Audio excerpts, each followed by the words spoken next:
Technology, Hyderabad. So my research group is Sustainable Metallurgy and Industrial Technologies lab. It's a Smith lab. We have a good number of PhD scholars and MTech students right now working with me. So moving to the content, we all know today the steel industry is actually taking a revolutionary changes in terms of processes that they follow. Um, it also has seen a lot of paradigm shift in the past 1 or 2 centuries, we can say. It is something like the modern steelmaking practices that started with the commencement of Bessemer process and followed by the Bessemer process itself. It was two kind of Bessemer processes, acid Bessemer process and the basic Bessemer process. They differ in terms of the kind of impurities they are able to remove. So there are two Bessemer processes. And after the Bessemer process, it was an open hearth process. It is typically the steel making process where one can able to use plenty of scrap as a raw material to produce steel. The Bessemer process was more like taking the liquid metal, hot metal. And after that, you can see BOF, basic oxygen furnace, and followed by there is another innovation in the process that is called electric arc furnace. So up to here till 1960 or so, you can see mostly the processes are like through making an ingot and then converting that to a useful product. That was the trend of making the steel. Later, we there is a excellent you can say kind of development that has taken in the steel industry is it can be either BOF route or EAF route by putting an intermediate process stage, that is a secondary steel making processes like ladle refining furnace coupled with some vacuum degassing processes, and one could able to continuously cast the steel. So that is with the help of a continuous casting machine. So the right now the industries are following a practice based on BOF, LF, and continuous casting process, or EAF or IF. The primary steel making units can be either of BOF or EAF or induction furnace. So, but the thing to note here in the the graph I have shown, you see when the Bessemer process is increasing and once it reaches a saturation point, I will take the pointer option. Okay. You can see the Bessemer process when it reaches, when it increases and reaching to a kind of a saturation limit, you can say the maximum world production by Bessemer. There is another process which generally increases, that was the open hearth. So when the open hearth was increasing and when it reaches basically a kind of saturation, you can see there is another process which is a BOF steel making. So we can realize a new process because right now if you put together the electric arc furnace and the BOF route of steel production, they are in somewhere in the kind of saturation. So we do not know how long, although the graph that what I'm showing is till 1990, you can extrapolate this to 2024 or whatever. You can find basically there is a saturation, kind of saturation in production of steel through this BOF and EAF route. It means we are actually expecting a kind of a new process, a novel process, which is going to emerge. That's how today's, the world is working on the steel making and other thing. This is the related to the process. And in terms of product, you can see this diagram. I think every one of us will be familiar because it is typically called as a banana diagram, where the properties of materials are plotted in the x-axis, that is the ultimate tensile strength, and in the y-axis it is a total elongation. It's the ductility of the material. It typically take a shape of the banana. That means there are no materials basically available in this domain which has a high strength and high elongation, high ductility. And with respect to steel, if you see, initial days it was more like a carbon manganese steel. The carbon and the manganese proportion has been varied in a different level to get a different range of strength and toughness of material.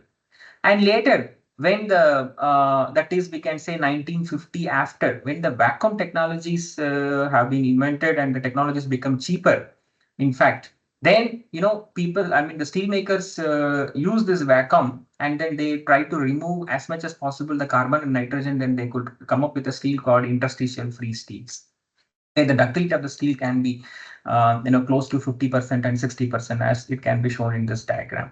And later there is a HSLA steel, where the microalloying elements are added, high strength low alloy steels. It is in the range of 1970, 1980, from there onwards.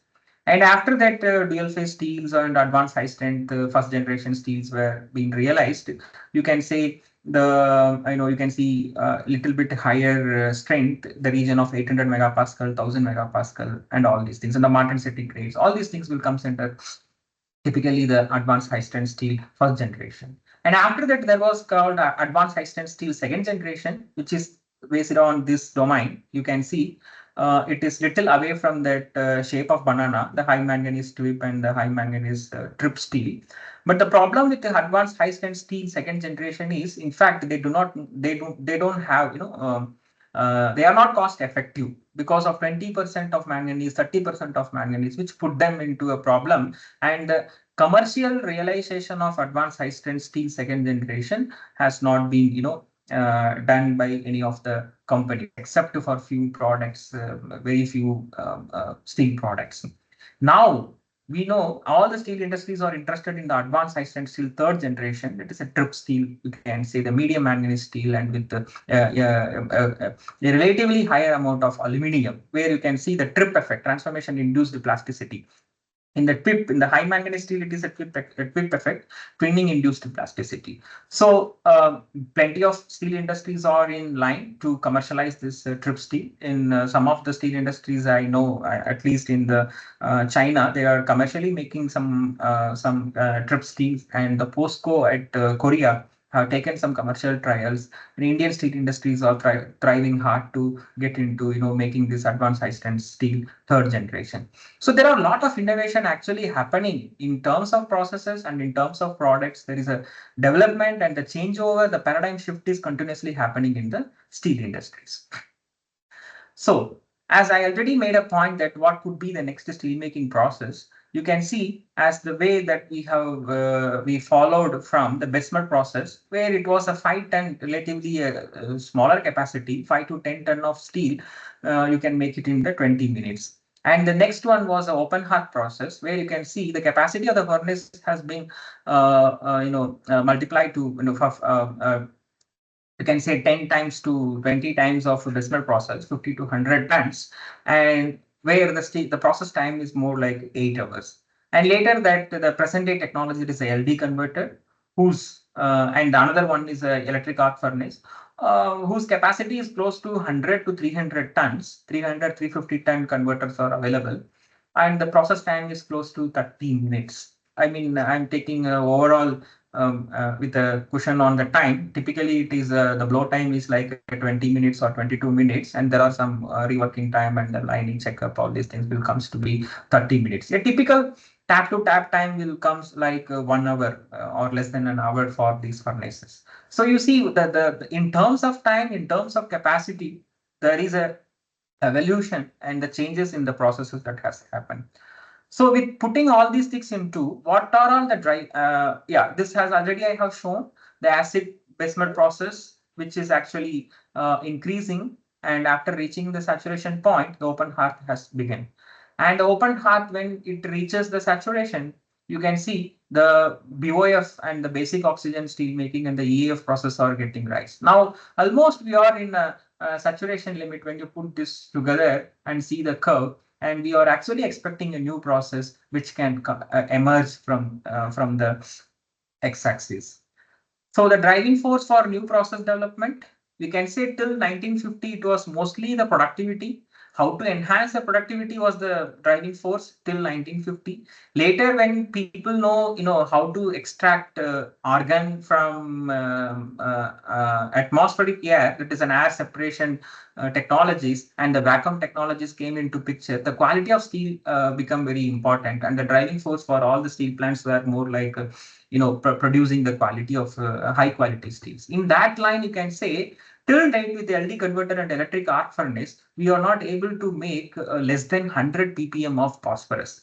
If you are able to make 100 ppm phosphorus consistently in LD converter, then that is a very big achievement. Consistently in the sense each and every heat, I'm telling, not like one or other heat in out of 10-15 heats if you get less than 100 ppm. So this is a very much a challenging one in case of LD converter. Dephosphorization in LD converter is a challenging and a very complex phenomena. The understanding several, almost you can say hundreds and hundreds of PhDs has gone into dephosphorylation problem until there is a chance for improvement. So this is one particular driving force till date it is available with respect to the quality of the steel. And the improved decarburization rate, like as I told, the typical tap to tap time is 1 hour. If you save 1 minute in the process, then in a day you are actually saving 24 minutes. 24 minutes you are saving. 24 minutes means you are actually able to make one another heat of blow time of 22 minutes or 20 minutes. So if you say, if your research leads to saving 1 minute in LD converter or electric arc furnace, you are able to make 300 tons of one another batch in a day and convert this 300 tons into the cost. Then you see how much revenue a company can make by saving a 1 minute of process time in these processes. So that's what steel making actually. Although people says that everything is saturated, people have done a lot of work on the steel making, nothing is to be done, the research is very sluggish so far. Those things keep it aside. I will tell always, like, you just do research to save 1 minute of process time in the LD converter. You can show a big profit to your company, and then you will get a very good remuneration in that regard. And putting all these things, the driving forces, quality aspect, and the production point of view, the productivity aspect, which is what the age-old norms of the process innovations. The present day driving force is nothing than this environmental concerns. Environmental concerns, we all know. The workshop that NIT Roorkela today is organizing is on the perspective of green steel. So everyone now want the process more greener, right? So that becomes a very important issue. Later, this 2013 Paris Agreement, many countries came forward and take a oath that they want to reduce the carbon dioxide emission in the steel industries. We are actually accounting 7 to 8% of total carbon dioxide emission among the industrial processes. I mean, industrial sectors. The steel making is one of the steel plants are one of the culprits. So we are bound to reduce carbon dioxide. Now the process innovations are mainly to reduce the carbon dioxide and making the process more greener. That is a very big driving force we have. Even we our country itself is having has kept a target at, close to net zero by 2050 or close to 2070 at least. The net zero has to be shown up.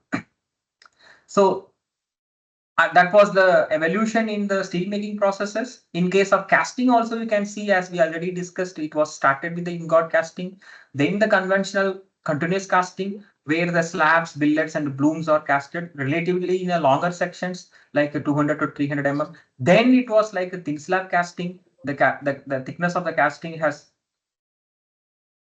is 50 to 60 mm. And now we yet to realize the strip casting, which is, it is what I'm doing actually, moving from ingot casting to strip casting. I'm actually, cutting down the processes involved here, intermediate processes involved, and then I'm integrating one process with another process so that ultimately I will realize, some specific energy reduction in the overall steel products. You can say the thin strip casting is what the future, you can say 0.8 to 2 mm cast product. There are cast strip and post strip. There are companies who have, who are claiming to have proven technologies for thin strip, and we are not able to see a commercially operating plant in a bigger scale actually. And, this, the main thing is to reduce the process steps, and you can save up to 2 gigajoule per ton of energy saving comparing the normal slab casting. So it will, the process integration is another thing, coming up with a new process for greener the to make the manufacturing greener, and also another is cutting down the processes and integrating the processes, which can also reduce the carbon dioxide comparing to the conventional processes. With these brief introductions, we will get into the aspect of clean steel. The clean steel, although whole world is talking about the green steel, the importance of clean steel, you cannot take it out. As you see, the clean steel is in the boundary of process and the product. The product demands more cleaner. If the product is more clean, the steel is more clean, then the life of the product is enhanced. and the strength of the product will be enhanced, and strength to weight ratio can be decreased, and ultimately you can realize reduction in the carbon dioxide emission. If you have to consider the whole life cycle of the steel. In all these regards, the clean steel is very much important. Is it an inclusion free steel? This is what the question everyone will ask. What is clean steel? And if you ask the industry persons, they say that steel products should comply to a standard rating methods, E45, Beckett rating, or this kind of rating methods. If the product follows, then they say the steel is cleaner. Despite it has some inclusions, then also you can call that as a clean steel if it commit to a standard. If you ask researchers like me, I can say I can have inclusions in affordable number density with the desirable composition as well as morphology. I put the definition in a very complex way. Maybe some people may not able to understand. I brought in here the number density, composition, morphology. With all these things, I will talk in more detail. Like the steel products can be called as a cleaner when I have a number density in my desired range, and the composition is in my desired range, and the morphology is in a range where it is not making any detrimental effects to the mechanical properties. So the definition of clean steel varies from person to person and the perspective to perspective. And you can see these are all the different unit operations typically that has unit processes that involves in the steel making after the blast furnace, hot metal pretreatment, LD steel making, ladle metallurgy, tundish metallurgy, mold practices, and there are some remelting technologies or refractory selection. These are all the certain things. Hot metal pretreatment, which is concerned about sulfur in India, sulfur and silicon in Japan. You can say LD steel making, carbon and the phosphorus, those impurities are taken care in the LD steel making. Ladle metallurgy, once again, you have an opportunity to control the carbon here, nitrogen here, hydrogen here, total oxygen here. Almost all the impurities are actually taken care at this place. This is typically called as the heart of the steel plant. And the tundish metallurgy, where you get a further opportunity to enhance the cleanliness by removal of non-metallic inclusions. And the last stage where you can remove, at best is the mold practices by selecting a proper mold fluxes. And you can see these three domains where some of my research in the last decade, where I'm going to show some of them for you in this lecture. We all know thermodynamics, kinetics, and the fluid behavior, which play interconnectedly here to control the processes and especially the steel cleanliness, which in way the phases involved in the process is liquid steel, inclusion, slags, and refractories. It is going to be a multi-phase problem, very complex. And people are trying to address this refining reactions, inclusion removal in various ways.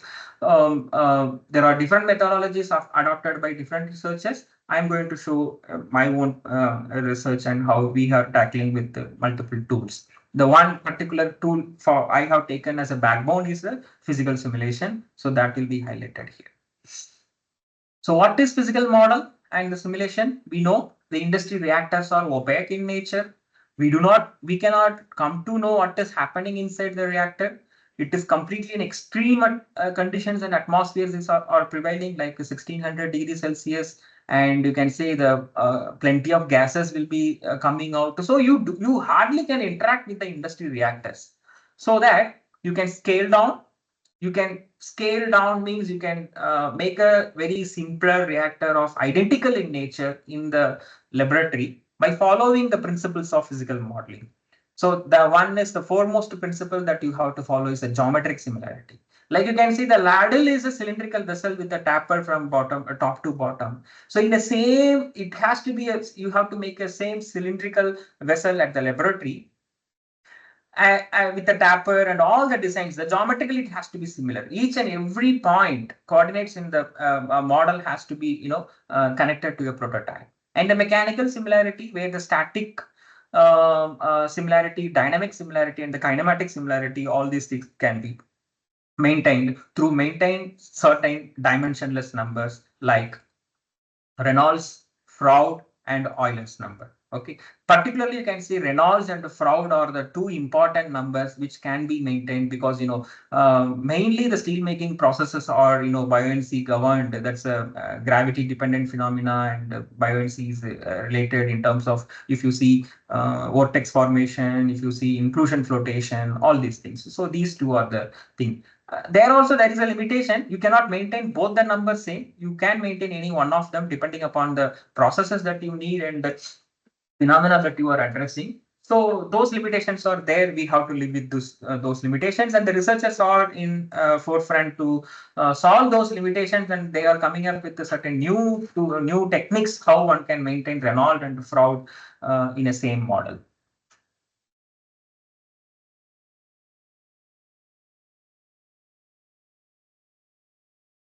And the next is a thermal similarity. It is obvious that thermal similarity could not be maintained when you go for a physical model with a cold condition. That is, if you use water as a simulant, water has a kinematic viscosity equal to kinematic viscosity of liquid steel at steel making temperature, then it is called a cold model. That is called a water model. So in that cases, you cannot maintain the thermal similarity. But it is always better if you maintain the thermal similarity by somehow by other ways. And the next is a chemical similarity, the chemical reactions that is happening between the slag and metal. In case of water model, it is oil and water.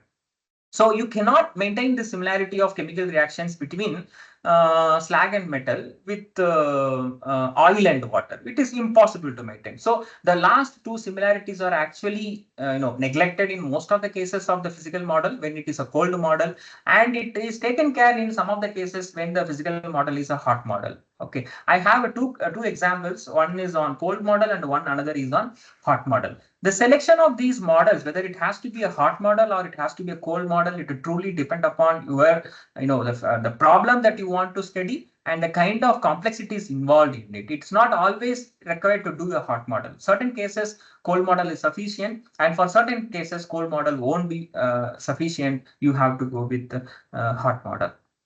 So that's what the thing. So I will skip some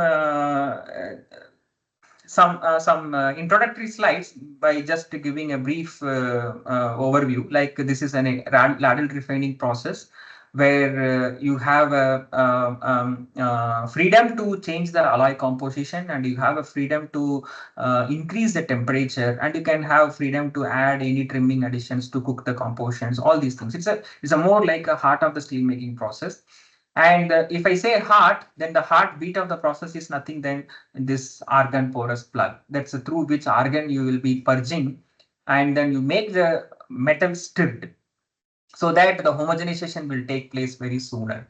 And typically these argon porous plugs are kept in the eccentric position in the R by 2, that's a radius by 2, that is the position. It won't be placed in the center of the ladle as shown in this figure. It is typically put in the R by 2 position. When the argon bubble is actually traveling from bottom to top, it expands because of the ferrostatic head is decreasing, and it open up here. It push away the slag which is lying on the top, and then it expose the liquid steel to the atmosphere, and it creates an open metal bare space that is called as slag eye. Okay, so this kind of phenomena that is happening, and while there is a vigorous stirring of liquids will take place there is a circulation, the metal circulation will take place on both the sides of this plume area, that is the argon plume area.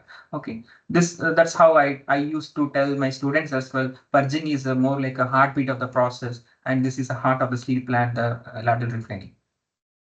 And you see, because of this, you can see this is a very closer view of ladle furnace. On the top slag is there, and the gas plume is coming, and the gases will leave the system, whereas the gas plume carries a good amount of metal film along with it that will be dropped. And when the gases are leaving the system and there is a steel flow, there is a mixing pattern is established. And when such, breakage of this top slag layer is taking place because of the plume area interaction, you will be generating a lot of slag droplets. and these slag droplets will be having an extensive surface area which will actually take part in the slag metal refining reaction. So if you see, these are all the droplets of slag which involved in the slag metal reaction. And there is a good amount of layer, that is this brown color dotted line area, the area B. You can see there is a stagnant layer of top slag where hardly the reactions will take place, but the interfacial area is actually constant, more like constant. Whereas the dynamic droplets that it is generated due to the argon plume interaction with the top slag layer will generate a lot of different sizes of slag droplets, which will be taken into the slag, into the liquid metal, and the droplets will basically participate in the slag metal reaction. The slag eye, that's what I told, the open eye, the bare metal will be exposed to atmosphere, will come out as a major limitation of this process.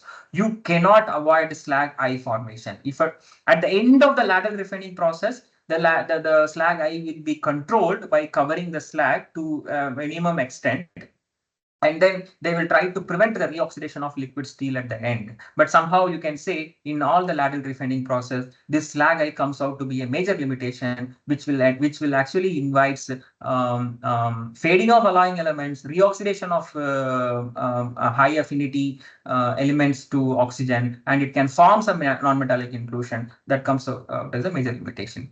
The extent of slag eye depends upon the metal reactions limited by the LF practice optimization. This is one of the samples that I have taken when I was working at the JSW for some brief period of time.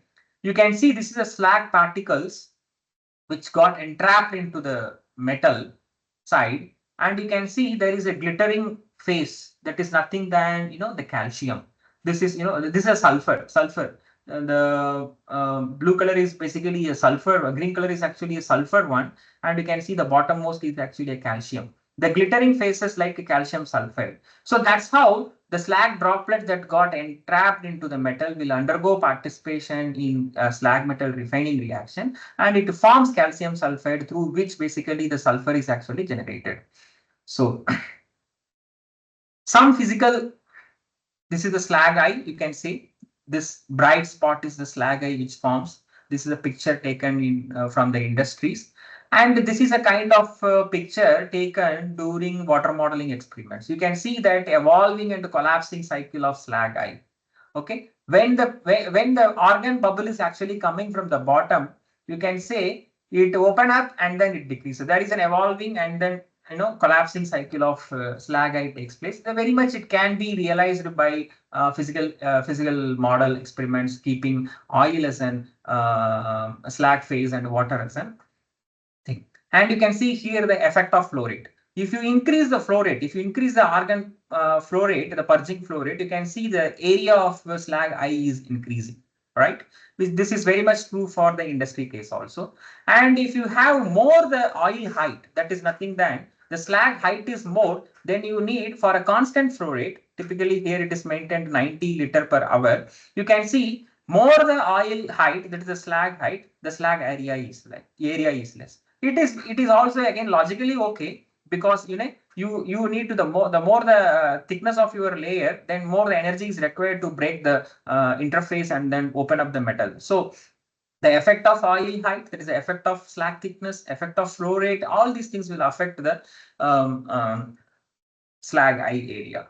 So the optimization of ladle refining practice with respect to argon flow rate, mixing time, slag eye, and reoxidation behavior is very much essential. This is not my work. I just want to show, because the importance of physical simulation that what we do today to control the steel cleanliness is reported by some other people.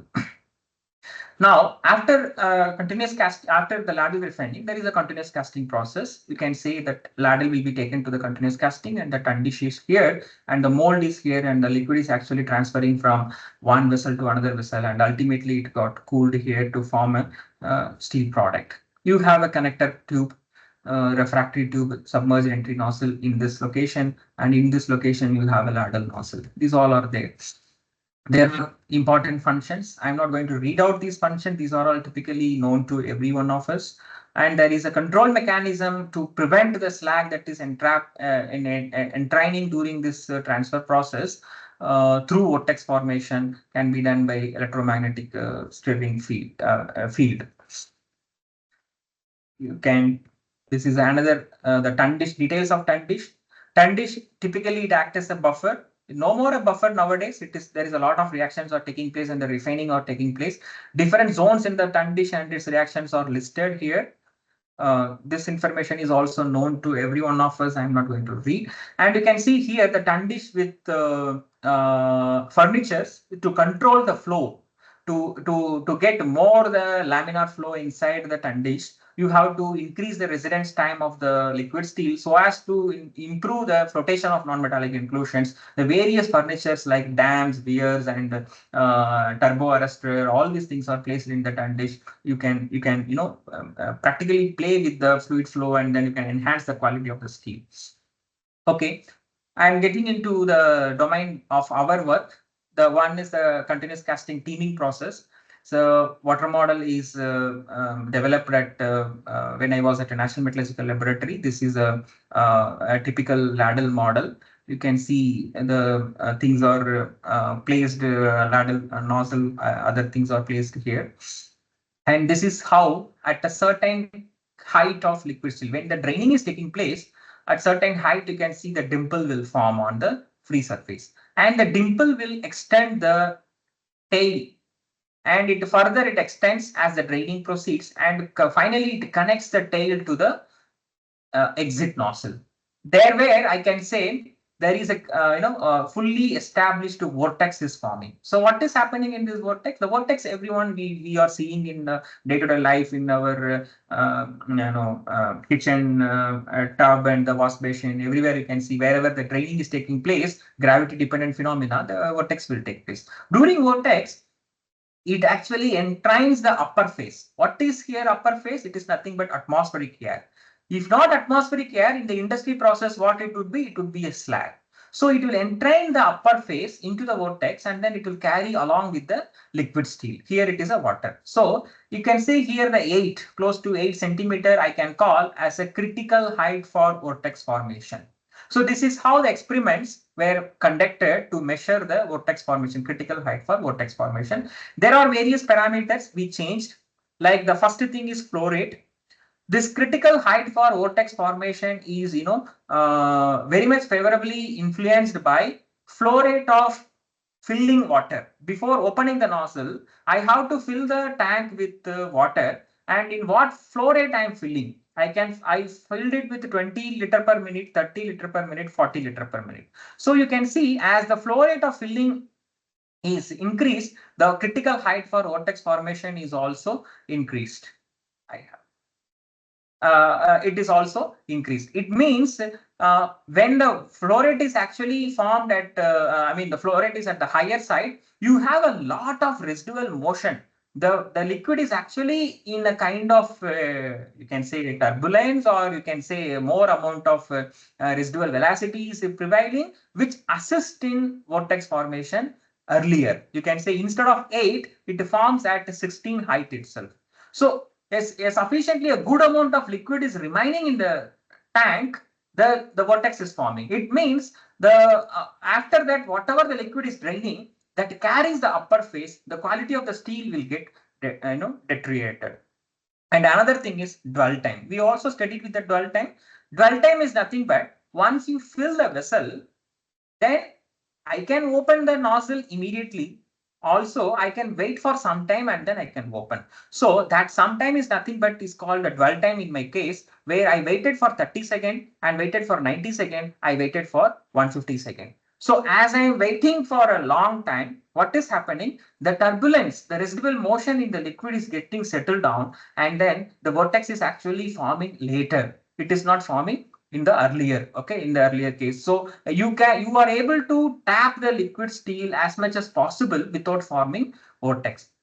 And we all know that the tap hole, you can say here it is a nozzle, ladle nozzle is also another parameter which need to be studied. The nozzle diameter I changed from, as depending upon the number of heats and the life of the nozzle diameter and ladle nozzle, the diameter of the nozzle will be varying. It won't be constant. So it is good to study changing the nozzle diameter, and then we studied. We saw that for till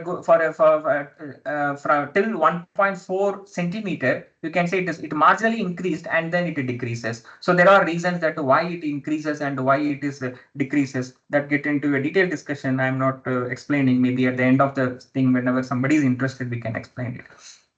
So with the help of all this data, we could able to come up with a non-dimensionless equation for the teaming study, critical height for vortex formation in terms of various parameters, Reynolds numbers and the Froude numbers and other numbers. So one can able to predict at what height the vortex will form precisely if you know the design of your tank and also the other physical properties of your liquids, like the Froude number and the Reynolds number, which has density, viscosity, all these things, and the flow properties like velocity, filling flow rate, all these things. So I want all of you to note down the trend with the flow rate. With the flow rate, it increases, and with the dwell time, it decreases. Okay, that just to keep in mind. For the teaming, now we will go for the tapping. Teaming is like the later practice, ladle to tundish and tundish to mold.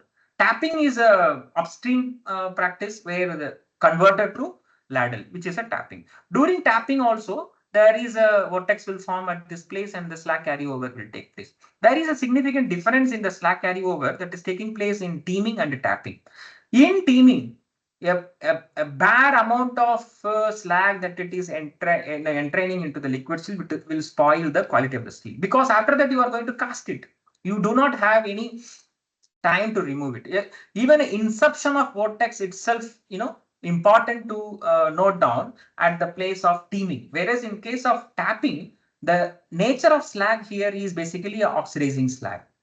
That means this slag has FeO, MnO, P2O5, this kind of oxides are present, which are all reducible oxides in the steel making. So here, not only the inception of vortex, here it is also important how much the slag is actually carrying over, which is not studied well by many of the people, and that was the PhD topic that I took, and then I could develop some understanding on that. So in the tapping, more than identifying the vortex, it is also important to quantify how much slag is carrying over. In teaming, it is very important to just to identify whether it is going or not. If it is gone, whatever be the amount, it is spoiling the quality. Okay. The slag carryover is a gravity-dependent phenomena, difficulty in separation, and it entrained through a mechanism called the drain vortices, as we saw in the previous slides, like vortex formation. The control methods are available. Dart is a device which is placed at this location, and it is expected that it will block slag is going into the vortex because the dart has a specific gravity in between slag and liquid steel. And IR camera, it is shown here, infrared camera. When it captures the thermal image of the stream, if the slag is coming, the thermal image will be different. So operator will come to know that slag is actually going. So we have to change the practice. You have to lift the converter. So this is the experimental setup we created. We created at the National Metallurgical Laboratory. You can see the BOF vessel in a tapping position. It's a closer look, and you can see the nozzle is here, tap hole is here, and we used to keep a underwater camera, which is a waterproof camera, to record all the events that is happening near to the tap hole. The experimentally, what all we did, we quantified how much amount of oil is carrying over, and we also could able to make relation between design parameter for the process. And we collected a huge amount of data from industries, and through that data, we employed FactSage software through equilibrium module to calculate how much amount of carryover slag is taking place. So what tools I'm taking here? One is a physical model and another is a thermodynamic simulation. So that's a theoretical. So the experimental part, which will not consider any of my chemical reaction, whereas this FactSage simulation will consider my reaction that it is happening. So these both the tools that I have taken to study the slag carryover of the tapping process will complement each other. One will not consider the fluid flow, other will consider the fluid flow. That is the physical modeling. One will not consider the thermodynamic reactions, which is the physical modeling. The other thermodynamic modeling will actually consider the physicochemical aspects like reactions and the properties and all these things. So you can say these are all the parameters as I explained in the teaming case: filling flow rate, dwell time, nozzle diameter. Also, we studied the initial liquid height. Like 140-ton converter can operate for 130 ton also, 160 ton also, right? 150 ton also. So it depends upon the life of the converter. You can hold more amount of vessel, more amount of liquid steel in the same. You can also hold less amount of liquid. So liquid height is also one of the thing. Now you see, let us look this flow rate. Flow rate trend for the teaming was increasing, right? You can see for a higher the nozzle diameter cases, the flow rate trend is marginally it decreases, right? It's a completely a reverse trend I am seeing for the tapping case. And in case of dwell time, in case of teaming, it was decreases, where you can see here it is increases. So the flow rate and the dwell time, it together controls your residual motion in the liquid steel, as I explained in the teaming.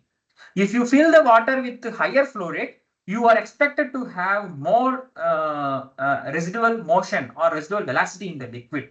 And if you hold the liquid for a longer time, the residual motion is dying out. So together this parameter simultaneously it is actually controlling the one particular thing, which is a residual motion in the liquid. And you can see we also conducted experiments with the oil. You are able to see that the carryover ratio means that is, it comes out to be a unit of kilogram per ton of liquid steel.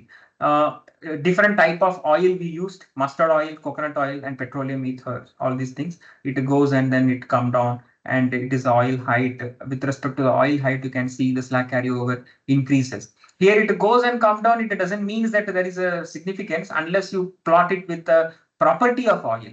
I think, let me see if in the other slides the property of oil ratio is there or not. In fact, interfacial tension plays a big role here. So now let us try to understand what is happening with the residual motion. The rotational velocity prevails in the draining liquid. It is understandable by all because we know that there is some motion in the liquid steel, which aids in vortex formation. So in case of tapping, you can see the liquid is actually decreasing, draining from top to bottom. At the same time, the liquid is actually traveling from rear end of the vessel to this one. This rear end is actually in of couple of meters. It is not basically a smaller one like the ladle. Ladle is a constant cross-sectional area. From top to bottom, if you see ladle, the cross-section is only circular, circular, circular. Whereas here, if you see, it is it is in a weird position. Up to here, it is a cylinder, and here it is a cone. So a cylinder and a cone is basically connected, and in the merging plane, basically the tap hole is there. So the liquid motion that comes from rear end to the nozzle plays a vital role. Basically, that is what I call here as a vertical volume, the horizontal volume transfer. The horizontal volume transfer, the velocity of the horizontal volume transfer is high, then the vortex velocity, then it is likely to break the vortex formation. So there is, naturally it is happening because of the prevailing residual motion in the liquid. You can see the vortex is actually delayed. When the flow rate is high, the vortex is actually delayed. And when the dwell time is high, the vortex is actually coming very early. So this is because the residual motion in the liquid naturally quiet down the vortex formation. Through these hypotheses, one can say that there is no need of any dart or any external devices to control the vortex formation in the tapping process. You can do, if you know the exact time, at what time the vortex is forming, you simply do the converter tilt front or tilt back. Okay, just to give a induced flow. Induced horizontal flow means I am making the liquid forcefully to flow in a direction perpendicular to vortex formation in a higher velocity, so that I can break the stable vortex. The stable vortex can be broken by giving an induced flow. This hypothesis is what we proposed, and then we could base it on the physical modeling understanding. And there is a thermodynamic study also I told. There are several factors we established: temperature factor, slack factor, solute factor, deoxidation factor, based on the data that we could collect from the industry. And you can see the slack carryover. We could come with several empirical correlations, and this is the slack carryover kilogram per ton. If you see this number, which are very much matching with the previous physical simulation. 0 to 10 kilogram per ton was the range I was showing in the previous case also. Different grades have different carryover slag, which is actually quantified. And the slag carryover with these factors, we developed a non-dimensionless correlation. You can see till 5 kilogram per ton, it was reasonably predicting well, whereas at the higher slag carryover ratio, it is not predicting well. And the slag evolution during this tapping process, you can say this is A1 and A2 are the typical composition of BOF slag. And as soon as the BOF slag is carrying over, it is interacting with the deoxidizers, that is added silicon, manganese, and the ferrosilicon, which changes the composition to this domain C and B.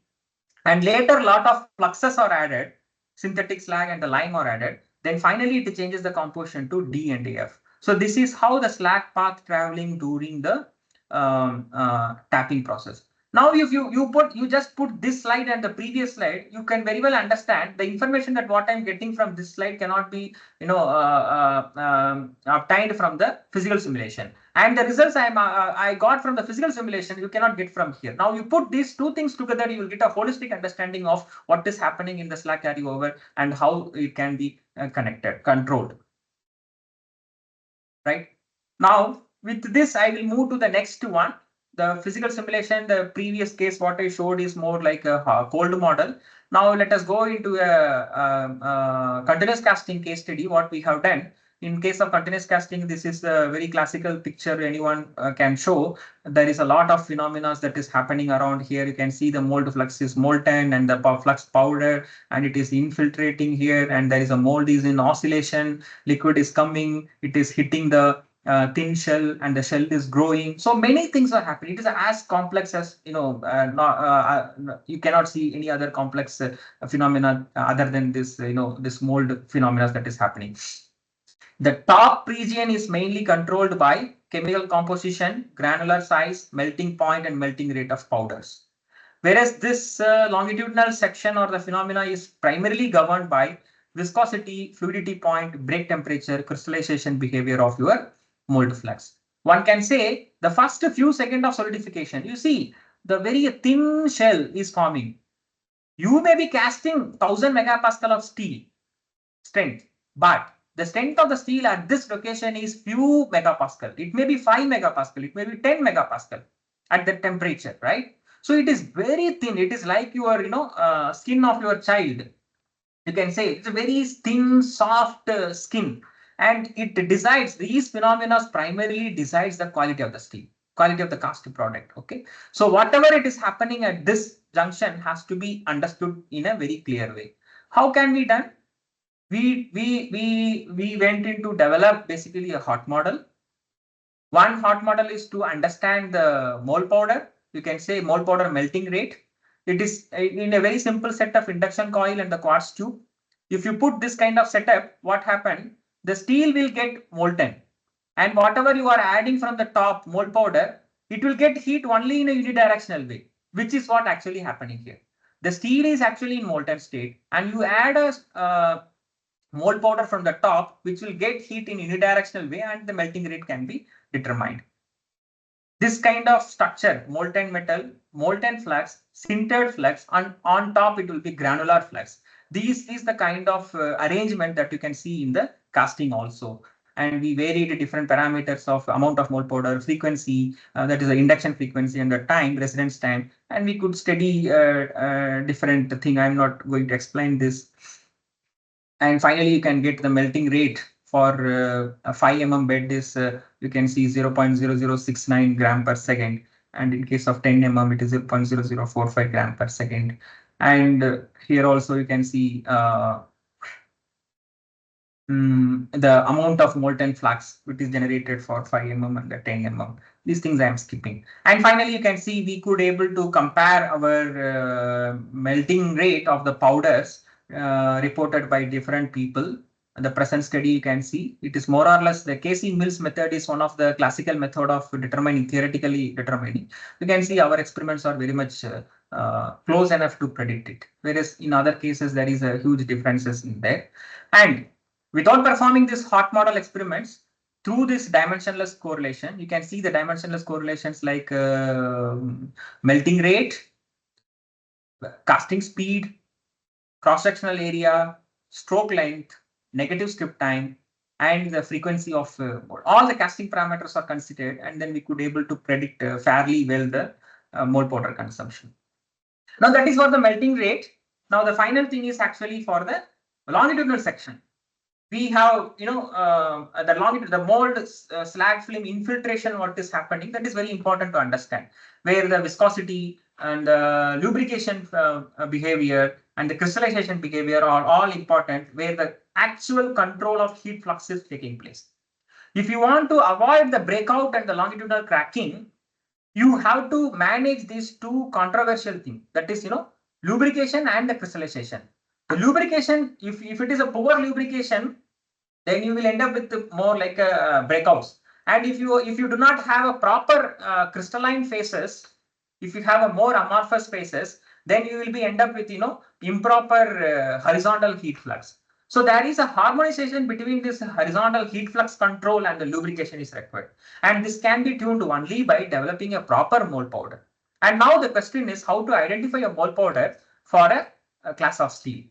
This required a hot model to test it. Without testing it, what was Tata Steel was doing is like taking trials at directly in the plant, and several times they have end up with a catastrophic failure, breakout, and loss of productivity and loss of resources. Everything has taken place. So we were asked to develop a testing facility based on the modeling principles, and that's what we have done. And this require a induction furnace and a hot model simulator.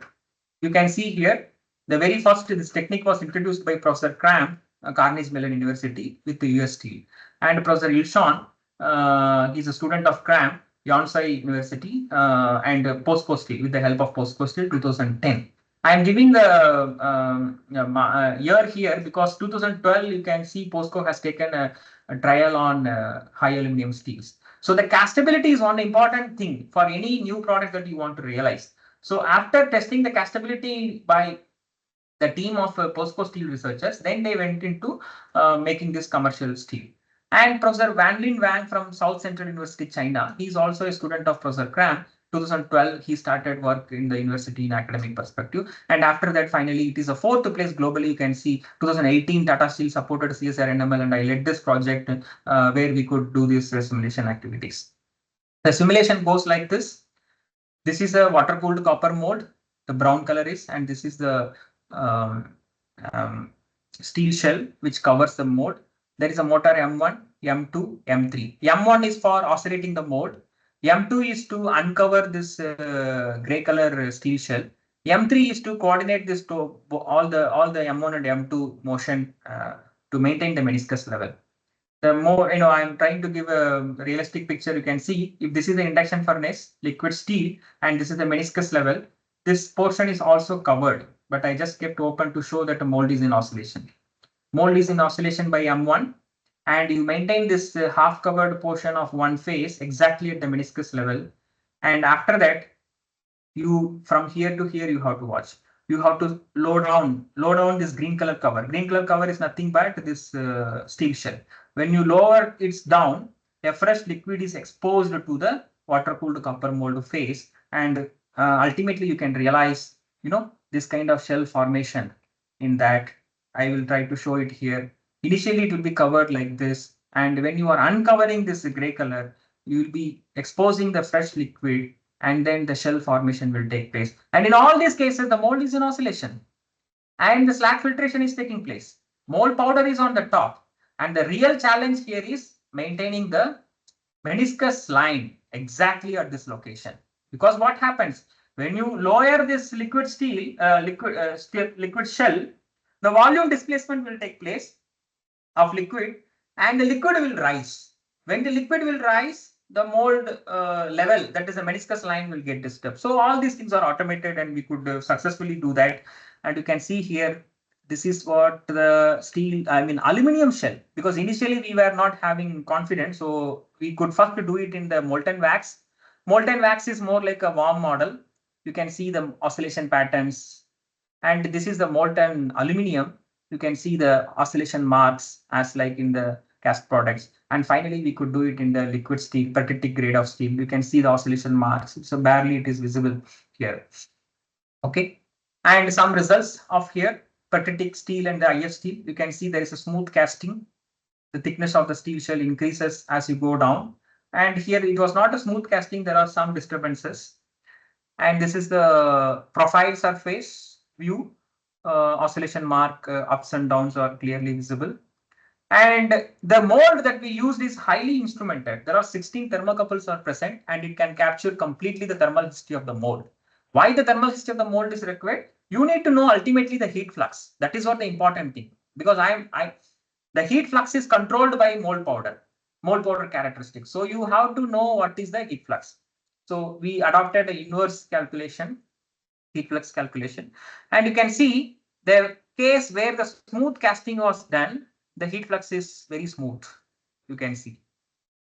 And when the heat flux is not, in case of IF steel, there was a shoot up of heat flux here and there, the temperature, and there is a heat flux is not uniform. So you can understand through this technique, through this hot modeling technique, the continuous casting process, the mold powder that you have taken and the process parameter that you have adopted is okay or not for a combination of mold flux and the liquid steel. With this, I would like to, there is no, I did not keep a conclusion slide here. I would like to conclude that we have done a couple of experimental things for cold model as well as the hot model.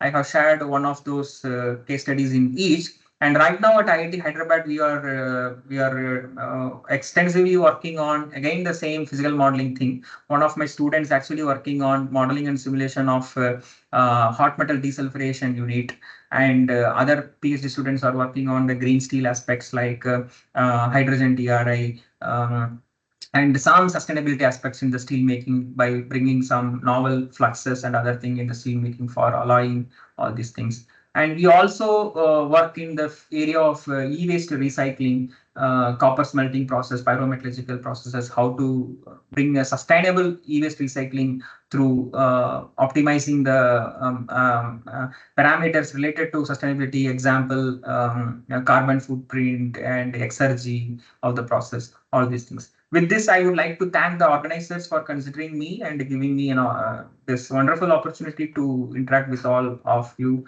And I'll be happy to take some queries if any of you want to know more about the things that we discussed here.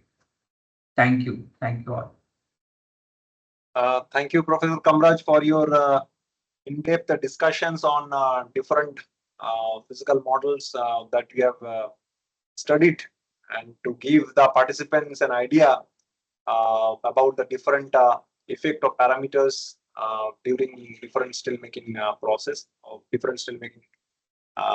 So now I would like to have some questions from the audience participants. If anybody have any question, they can raise their hands so that I can take their questions one by one.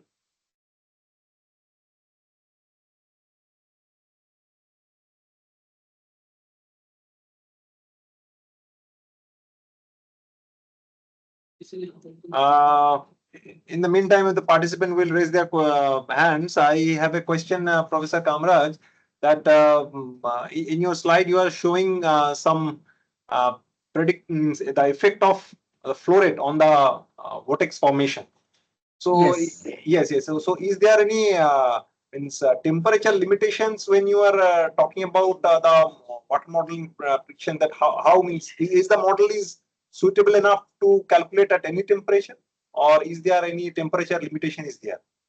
No, that is the point I discussed in one of my slides. Actually, the water model thing won't consider the thermal similarity.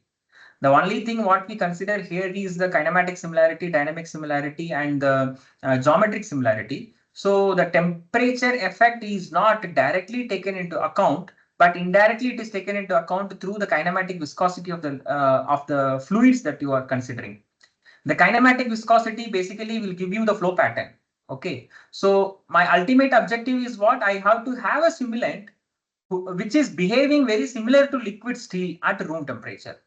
So this is confirmed by the property called kinematic viscosity. So the kinematic viscosity of the water at room temperature is, is close 90% or 95%. You can say it is close to kinematic viscosity of liquid steel at 1600 degrees Celsius. So now my flow properties are same. So I am now not bothering about the thermal similarity. What I'm creating a flow pattern in the lab scale, which is assumed to be similar at what is happening at the industry level. In that way, thermal similarity and the temperature effects in the water model need not to be worried much for the problem of vortex. I am telling you clearly. Okay, so the thermal similarity is not required for this kind of flow dominated phenomena. I have follow-up question on that. How Yes. you determine the flow property using the physical model, but when you integrate that with thermodynamic model, how accurate that will be the case? Yes. So what we did is, in case of in the water model, we did various parameter. Different type of oils we have chosen, like mustard oil, paraffin oil, and coconut oil. I have shown a relation which is basically in terms of types of oil, but we also, in one of my publications, I published basically the properties of oil. If you see with the properties of oil, if the interfacial tension increases with oil and water, the slack carryover decreases. Okay. So the interfacial tension now between oil and water can be the trend can be correlated to thermodynamic understanding of interfacial tension between slag and liquid steel. So ultimately, what you want, you need a low interfacial tension between slag and liquid steel. If you design a slag in such a way that interfacial tension is low, then the amount of slag carryover will be less. This we have witnessed. We have taken industry trials for 1 month in one of the steel plants in Andhra Pradesh, Arja Steel, where we tried to increase the interfacial tension. This understanding has come from physical modeling only through oil water experiment. So we have increased the interfacial tension of the BOF slag, and we realized we could able to produce consistently less than 100 ppm phosphorus in the finished steel. Why I am taking phosphorus here to connect slag carryover? We all can understand P2O5 that comes from the BOF slag will reduce and then it will get into steel as a phosphorus reversion. If more phosphorus is there, then more phosphorus is reverted from slag carryover. So more slag carryover has come. So this become a tracer for me for the point of slag carryover. So by tuning the interfacial property, which understanding we developed from physical modeling, and we could produce consistently less than 100 ppm of phosphorus in the finished steel. So that's how you can take one information from physical model and another information from computational thermodynamics, and then you can make both should complement each other's results, and we can draw some fruitful inferences to give recommendation to the steel industries. I have one more question. In last or second last slide, you show the IF steel modeling. Yes. How you prepare the molten IF steel in your lab? We did not prepare. We actually, Tata Steel supplied us the scrap of IF steel and this one. So no way, it cannot be prepared at the lab scale. So we took the scrap from Tata Steel and then we have melted directly the scrap. Okay, so now we have a question from the audience. Dipti Ranjan, you can ask the question. Yes, sir. Good morning, sir. Sir, my Yes. question is, by the water model, can we know how amount of carryover slag is in steel ladle during the tapping, and how amount of phosphorus reversals in the steels? Can we know from the water model? No, from water model, you can get a bad idea about the how much slag is actually, I mean, how much oil is carrying over. So if you see, I will show the slide. Is it shared or I have unshared? I think, right?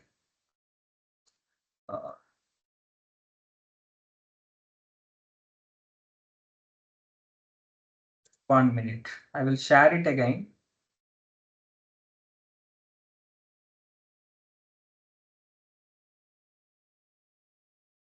Are you able to see the screen? You see this carryover ratio. Are you able to see the screen? No, sir. No, sir. Can anyone else Yeah, it's visible confirm? from our side. Yeah, it's visible. Now? That is not visible to me. Yeah, you see this Yeah.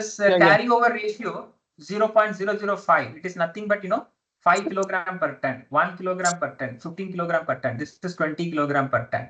So, and when we quantify the same carryover ratio through thermodynamic thing, then also you see it is ranging in the same 0 to 16 kilogram per ton.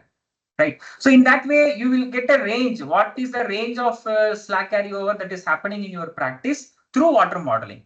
And how much amount of exactly it is actually carrying over? For that, you have to go for a thermodynamic model. Individual heat, I'm telling, for a day-to-day heat, suppose today you are making a heat and you have tapped a liquid steel, and if you know certain parameters of composition of steel, slag, and all these things, there is a thermodynamic model we develop. If you put in the inputs, it will give you the amount of slag it is carried over.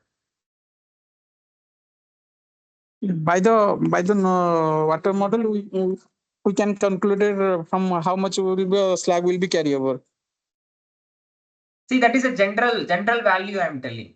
You have, suppose if you are from Rourkela steel plant, if you have a converter for a design of 150 ton converter, then in your converter, what is the range of slag carryover? It is taking place. It is a range.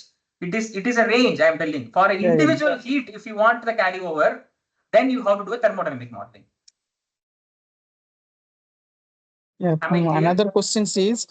Yeah. Yeah, sir. Okay. Another question in IF steel, regarding in IF steel. Yeah. There is a defect that is the sliver defect, that is skin panel. I have there is a defective sliver defect. It is come from I think it is come from the sources of mold powder. Okay. Yeah, it's depend upon only the mold powder's chemical properties, or it depends upon the physical appearance, that is the mold powder safe and size. No, it more depend upon the flow properties in the mold. Your mold may be having a more turbulence, which is actually entrapping some mold powder into the steel while casting. So if the flow properties in the mold can be controlled in such a way, then the entrapment of mold powder can be prevented so that this mold powder related slivers can be controlled. It is nothing to see. You cannot change the mold powder of IF steel for IF steel casting for just for one case of like a sliver defect, because the mold powder have a very different role that has to be taken during the casting of IF steel. So mold powders are selected truly based on the mold performance and the continuous casting process, rather than just targeting one defect of slivers. It has a role to control crack. It has a role to prevent the crack formation, breakout formation, absorb the inclusions and all these things. But entrapment of mold powder, if it leads to some casting defect, like sliver or other thing in the final sheet, then the mold flow has to be optimized. So how the sliver defect will be minimized? You have to optimize the flow behavior inside the mold. Like what kind of SCM that you are using, I am not aware. And what is the flow rate, all these things we do not aware. The flow pattern, which is, as I showed in one of the slides, that the liquid steel is coming out from the nozzle and then it is hitting the shell, right? When it is hitting the shell, it should only hit the shell. It should not disturb the top mold powder, molten mold flux. If it gets, then a droplet of mold powder will come into that. So this flow has to be optimized. It has to be more in a laminar fashion so that there will be less turbulence prevail in the mold.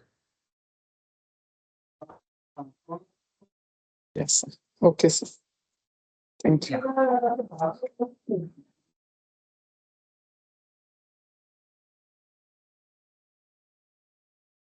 Okay, Professor Kamaraj, I think so it was very nice that so many questions has raised up, and we have a very fruitful discussions. And whatever you have shown, I think it will open up a lot more ideas to work specifically in those areas.